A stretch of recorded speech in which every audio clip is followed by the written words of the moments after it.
미국의 유명한 프리스턴 고등과 학원에서 아인슈타인과 점심을 먹으며 늘 함께 담소를 나누었던 친구가 있습니다. 그 사람은 괴델이라는 천재 수학자였습니다. 그도 유태인이었고 아인슈타인도 유태인이었기 때문에 종족 유태인에 대한 독일의 대학살을 함께 보았고, 그럼에도 간섭하지 않는 신에 대한 원망도 함께 했을 것이 분명합니다. 그래서인지 신에 대한 열망을 자신이 전공한 그 수학을 통해서 증명하고 싶었던 것이 그의 마음이었던 것 같습니다. 그래서 이 괴델이라는 수학자가 신의 존재에 대한 수학적 증명을 시도하게 됩니다.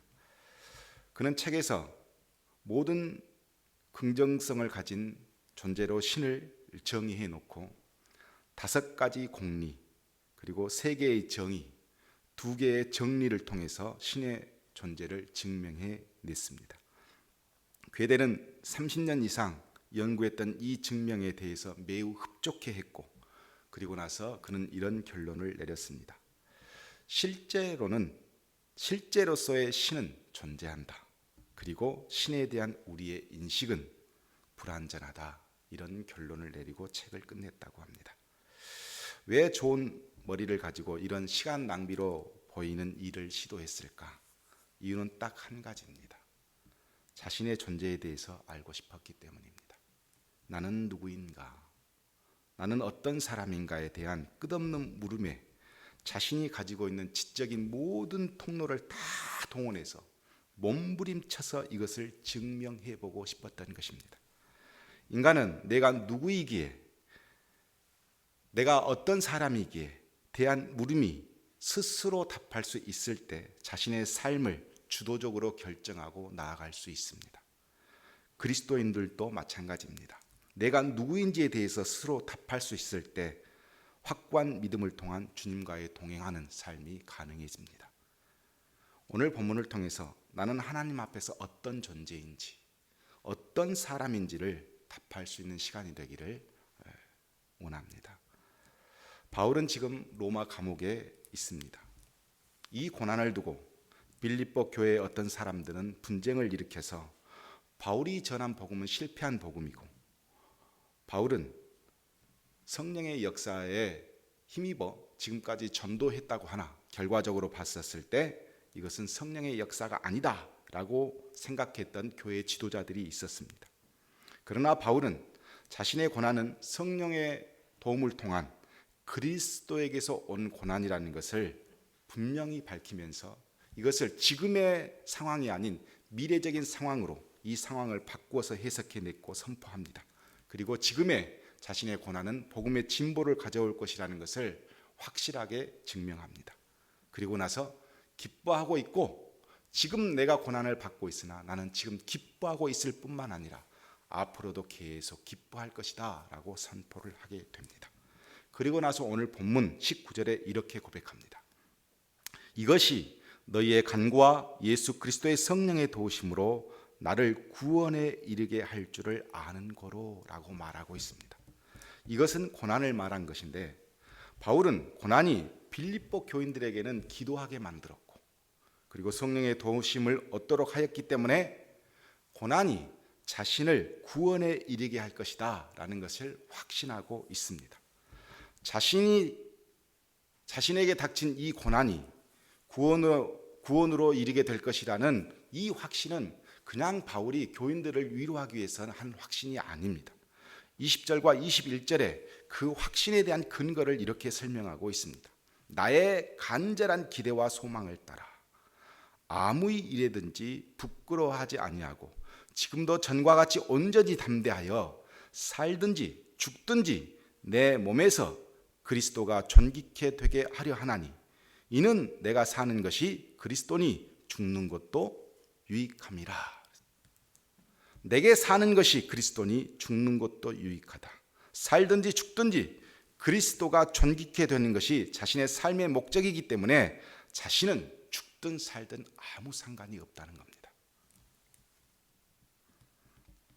바울이 로마 감옥에서 출소하여 다시 생명을 연장하든, 그곳에서 참사를 당하든 어느 쪽이든 자기가 살아야 할 이유는 분명하기 때문에 이것은 아무 문제가 되지 않았습니다. 사람이 자신의 생명을 바쳐서 간직하려고 하는 것이 있다면 그것이 그 사람이 살아가는 이유가 분명합니다. 돈을 위해서 목숨을 걸었다면 돈 때문에 사는 것이고, 자식을 위해서 목숨을 걸었다면 자식 때문에 사는 것입니다. 그런데 바울은 그리스도가 존귀케 되는 것이 목적이었습니다. 따라서 그리스도가 존귀케 되기만 한다면 감옥에서 죽든 감옥에서 출소하든 그 어떤 경우가 자신에게 닥쳐도 자신과는 아무런 상관이 없었습니다. 바울은 왜 이런 목적을 가지게 되었을까? 자신이 누구인가를 명확하게 알고 분명하게 정립했기 때문에 가능한 고백입니다. 내가 누구이고 무엇을 위해서 태어났고 무엇을 해야 하는지를 분명히 알고 있었기 때문에 바울이 이런 고백을 할 수 있고 고난에 대해서 이렇게 접근할 수 있었던 것입니다. 우리 교회는 이번 주 성경 통독을 하면서 사무엘과 사울의 이야기를 쭉 읽어왔습니다. 하나님께서 사울을 왕으로 뽑으셨습니다.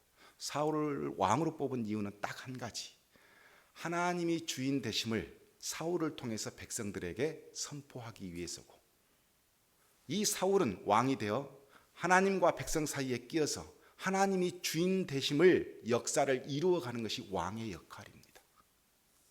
그런데 사울은 왕이 돼서 무엇을 했냐면 자신이 이스라엘의 주인이라는 것을 알리고 싶어 합니다. 그것이 자신의 삶의 목적이 되었습니다. 어느 날 하나님께서 아말렉 족속을 완전히 멸하라는 명령을 주셨지만 그 사람은 하나님의 명령 따위는 자신의 이름을 위해서, 자신을 높이고 자신이 이스라엘의 주인이 되기 위해서는 얼마든지 이용할 수 있는 사람이었습니다. 그래서 하나님의 뜻대로 하지 않고 아각 왕도 죽이지 않고 좋은 소, 좋은 양을 가져다가 이스라엘 백성들에게 자랑을 합니다. 이때 사무엘이 등장합니다. 사무엘이 등장해서 하는 말이, 당신이 지금 하는 일이 무엇인 줄 알고 있느냐 라고 하면서 지적을 하자 사울이 이런 말을 합니다. 내가 범죄하였다. 그러나 내가 이렇게 범죄하는 것은 나의 하나님이 아니고 당신의 하나님께 제사하려고, 내가 이런 범죄를 했으니 좀 이해해 주시고, 그리고 내가 지금 왕이 아니냐, 나의 체면을 위해서 백성들 앞에서 나를 좀 높여달라, 이렇게 사무엘에게 요구합니다. 자신의 하나님은 없고 사무엘 하나님만 존재합니다. 하나님 앞에서 자신이 어떤 존재인지, 왜 왕이 되었는지, 어떤 왕이 되어야 할지 알지 못하기 때문에 이렇게 사울은 타락하고 죽습니다. 사울 왕이 왜 하나님 앞에서 사명을 감당하지 못했을까? 나는 누구인가에 대한 자기 정체성을 깨닫지 못했기 때문입니다. 자기 정체성. 우리가 인터넷에서 어떤 것에 들어가려면 아이디를 하나 만들어야 하고, 아이디를 만들어야만 그 다음 일들이 진행이 되어지는 것과 똑같습니다. 바로 자기를 증명하는 아이디, 이게 정체성이라는 겁니다. 그래서 정체성은 변하기 전에 본래 참된 형체, 이런 의미를 가지고 있습니다. 어떤 언어학자가 정체성을 뭐라고 설명을 했냐면, 자기 행위를 어느 정도 구성하는 상황 하에서 어떤 독자성을 표현하고 성취하고자 하는 개인의 시도를 말한다, 이렇게 어려운 말로 정의를 해두었는데, 그 다음 구체적으로 말하기를 가상자아가 있고 사실자아가 있는데 이 사이에서 자기 정체성이 드러난다, 이렇게 이야기를 하고 있습니다. 어떤 한 목사님께서 어느 날 새벽 예배를 마치고 이제 교회를 빠져나가려고 하는데 한쪽 가에서 흐느끼면서 통곡하면서 기도하는 한 성도를 발견하게 됩니다. 나이가 많으신 이 성도가 너무너무 슬퍼하면서 기도를 하길래 목사님께서 집에 무슨 일이 일어났구나 싶어서 사택으로 돌아가지 못하고 뒤에 앉아서 기다렸습니다. 기도가 다 끝나고 이 성도가 일어나자 목사님 다가가서 물었습니다. 도대체 무슨 일이 있기에 이렇게 슬퍼하시면서 기도하십니까? 라고 물었더니 드라마를 봤는데 주인공이 너무너무 슬프게 죽어서 그 주인공이 너무너무 불쌍해서 기도를 했습니다 라고 목사님께 고백한 거예요. 사실자아와 가상자아 사이에 내가 결정한 것은 뭐냐면 거짓, 가상자아를 결정해 놓고 그렇게 삶에서 적용한 것입니다. 루시아라고 하는 시인이 삶이 나에게 가르쳐준 것들이라고 하는 글에서 이런 말을 합니다. 삶이 어떤 길을 걸어가든지 늘 그대로 어디로 가고 있는가를 생각하라. 그리고 나는 누구인가라는 근본적인 질문에 달아나지 말라. 슬프면 때로 슬피 울라. 그러나 무엇이 참 슬픈가를 생각하라. 그대가 어디로 가고 있는지도 모르고 또 자신이 누구인가를 알려고 하지 않는 것, 그것이 참으로 슬픈 것이다. 자신이 누구인지를 아는 것은 자신이 무엇을 위해 살 것인가를 아는 것이다. 이렇게 말합니다. 우리 그리스도인들의 정체성은 우리의 삶과 분명하게 연결되어 있습니다. 그런데 중요한 것은 고난을 통해서, 그리스도인들은 고난을 통해서 사실자아와 가상자아 사이에서 명확하게 자신의 존재를 드러낸다는 것입니다. 고난이 있기 전까지는 나의 정체성이 분명하지 않습니다. 그런데 고난이 생기면서 내가 선택한 길을 보면 이 사람이 그리스도인인지 그리스도인을 위장한 삶을 살았던지 그 모든 것이 바로 고난 앞에서 결정한 삶을 보면 알 수 있다는 것입니다. 창세기 3장 9절에 범죄한 아담에게 하나님은 물으셨습니다. 내가 어디에 있느냐? 이 질문은 아담의 정체성을 묻는 것입니다. 우리는 이 질문을 통해서 나의 정체성을 드러나게 됩니다. 하나님은 우리에게 사실 자아를 명확하게 선택할 수 있는 질문을 하신 겁니다. 너는 누구이냐? 네가 지금 어디에 있느냐? 하나님 주권 안에 있느냐? 하나님 주권 밖에 있느냐? 이렇게 묻고 계시는 겁니다. 에스더에서 보면 모르드게라고 하는 한 사람이 조국을 잃고 페르시아로 끌려가서 거기서 행정관리가 되었습니다. 어느 날 왕이 명령하여 모든 신하는 하만이라고 하는 총리급 되는 이 사람에게 무릎을 꿇고 절하라는 그런 명령을 내립니다. 그러나 그는 이스라엘 사람으로서 절하는 것을 거부하게 됩니다. 여기서부터 고난이 시작됩니다.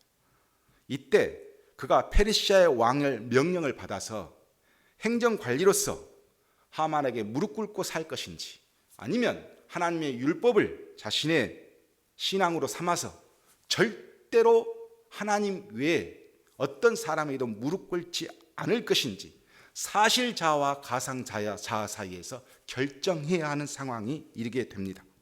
모르드게는 당당하게 하나님의 율법을 지키는 것으로 페르시아 왕국의 행정관리를 포기합니다. 그랬더니 무서운 결과가 생깁니다.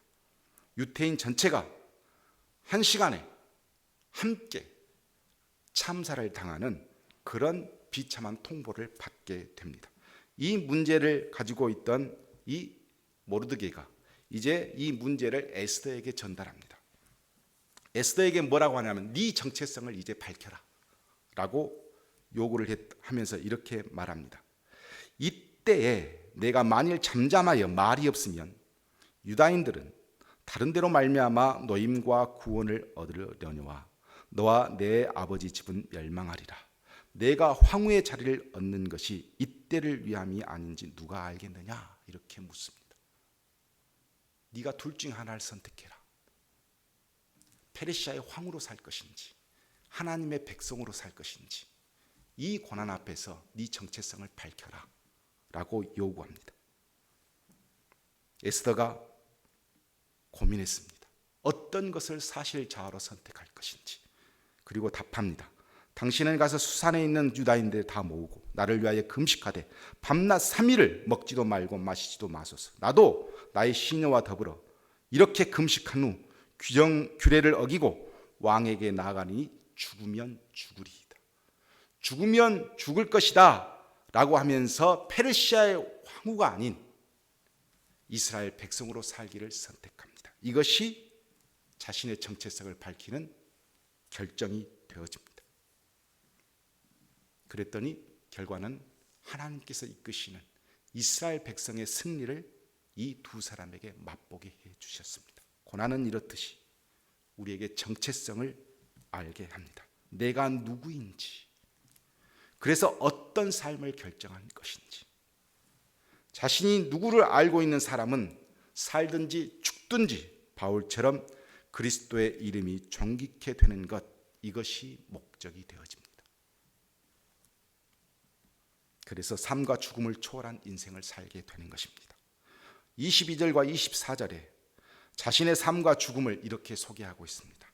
만일 육신으로 사는 이것이 내 일의 열매일진데 무엇을 택하여 하는지 나는 알지 못하노라. 살아서 복음을 전하는 것이 열매이지만 나는 모르겠다. 하나님이 어떤 인생을 주실지. 23절에 내가 그 둘 사이에, 삶과 죽음 사이에 끼었으니 차라리 세상을 떠나서 그리스도와 함께 있는 것이 훨씬 더 좋은 일이라 그렇게 하고 싶으나, 자신의 간절한 욕심은 뭐냐면 지금 이제는 죽어서 그리스도와 함께 있는 것이 내 간절한 소망이다. 그런데 24절, 내가 육신으로 있는 것이 너희를 위하여 더 유익하리라 그랬습니다. 나의 소망은 예수님과 함께 이제 하나님 나라에 있는 것이지만, 그러나 내가 가만히 하나님께 묻고 또 묻는 것은 내가 살아서, 이 육신이 살아서 이 빌립보 교인들하고 함께 있는 것이 아직은 더 유익하다는 것을 자기는 결론을 내렸다는 겁니다. 사도행전에 보면 사실 바울의 전도 여행에서 삶과 죽음에 대한 바울의 태도는 늘 자기 정체성을 결정하는 그런 결정으로 내려졌습니다. 사도행전 21장에 보면 로마 감옥에 들어가기 이전에 이미 징조가 있었습니다. 두로에서 제자들이 애언을 합니다. 스승님, 당신이 예루살렘으로 들어가면 여기서 결박돼서 죽게 되어질지도 모르는 상황이 될 것 같습니다. 가지 마십시오. 다시 가이사랴로 왔습니다. 가이사랴로 왔더니 당시에 꽤 이름 있는 선지자 아가보가 가죽띠를 가지고 바울을 결박하면서 하는 말이, 당신이 예루살렘으로 들어가면 결박돼서 죽게 될지도 모른다. 이렇게 또 예언을 합니다. 이때 바울이 대답할 때 이렇게 대답합니다. 너희가 어찌하여 울어 내 마음을 상하게 하느냐. 나는 주 예수의 이름을 위하여 결박당할 뿐 아니라 예루살렘에서 죽을 것도 각오하였느니라. 복음을 위해서 살기 때문에, 그리스도의 이름이 존귀케 되는 것이 삶의 목적이었기 때문에 지금 어떤 고난이 닥쳐도 그에게는 두려움이 되지 않습니다. 갈라디아서 2장 8절에 보면 자기 정체성이 분명한 그였기에 그의 사명도 분명했습니다. 베드로에게 역사하사 그를 할례자의 사도로 삼으신 이가 또한 내게 역사하사 나를 이방인의 사도로 삼으셨느니라. 베드로는 히브리인들을 위한 사도라면, 나는 이방인들, 하나님을 모르는 하나님의 백성이 아니었던 자들을 위한 사도다. 자신의 정체성이 분명하니까 자신의 방향도 분명할 뿐 아니라 하나님께서 자기에게 무엇을 요구하는 것까지 다 알고 있습니다. 말씀을 마치겠습니다. 요한복음 1장에 보면 세례 요한이라고 하는 사람이 등장합니다.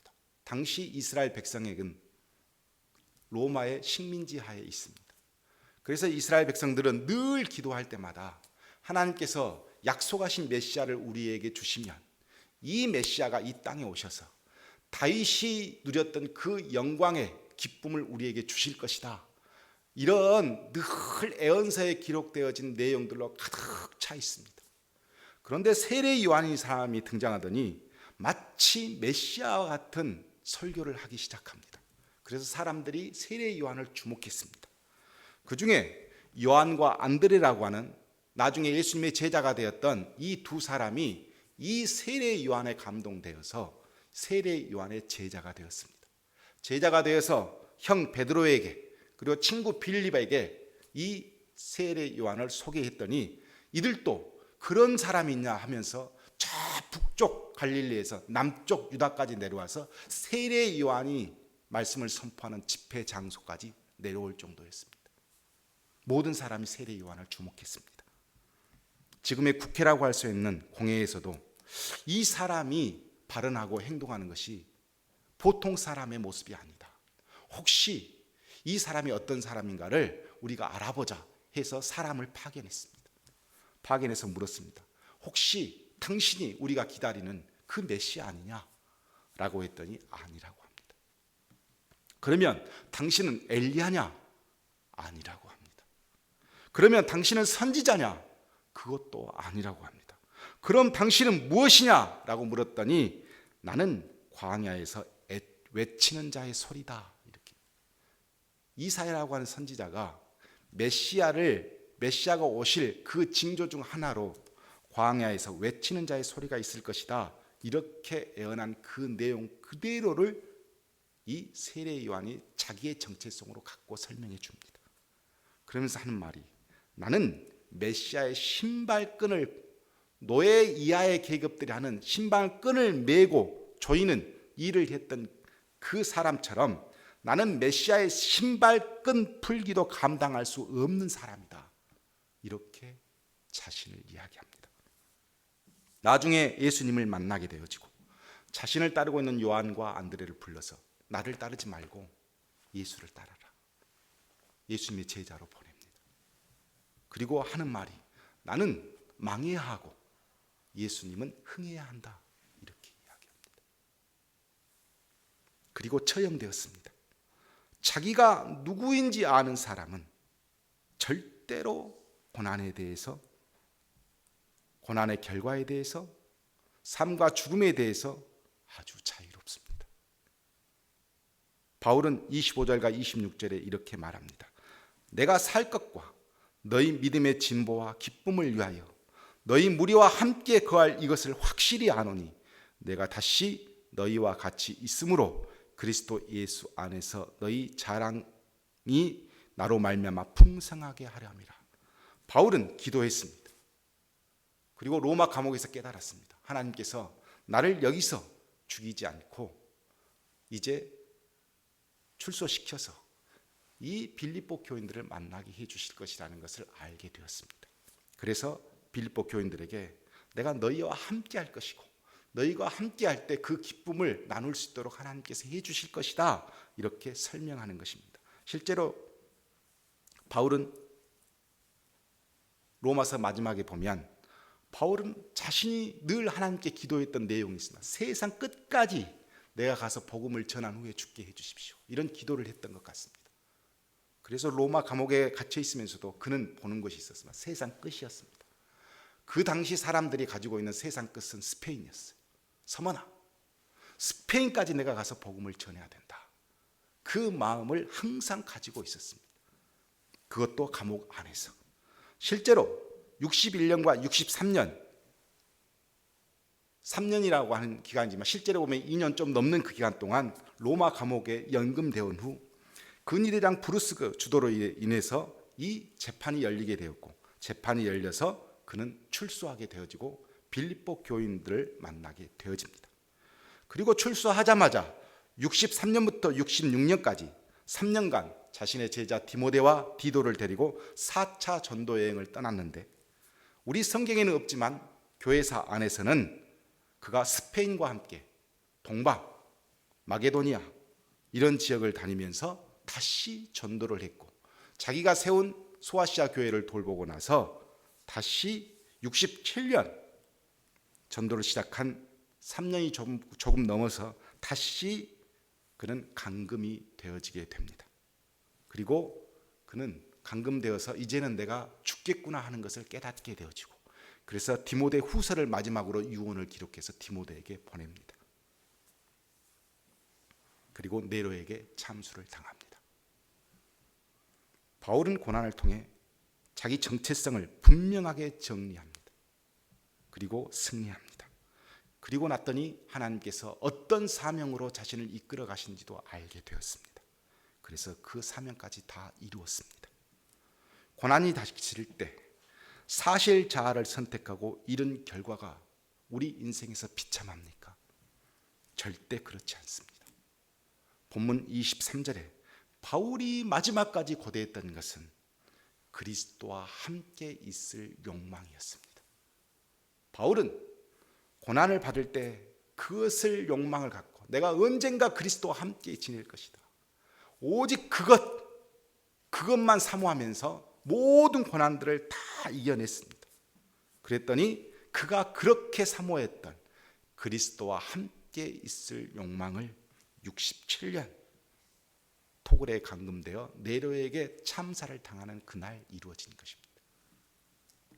예수님은 마태복음 26장 42절에 십자의 고난 앞에서 이렇게 기도하십니다. 내 아버지요, 만일 내가 마시지 않고는 이 잔이 내게서 지나갈 수 없거든 아버지의 원대로 되기를 원하나이다. 겟셋마네 동산에서 인류 구원이라고 하는 사실 자아 앞에서 예수님은 심하게 고민하셨습니다. 그러나 자기 정체성을 분명히 알고 계셨기 때문에 내가 왜 이 땅에 온지 무엇을 해야 분명히 알고 있었기 때문에 아버지 뜻대로 되기를 원하나이다 라고 말씀하신 것입니다. 예수님은 십자가에 못 박혀서 죽으셨습니다. 그러나 그것으로 끝나지 않습니다. 부활을 통해 고난을 승리로 이끄십니다.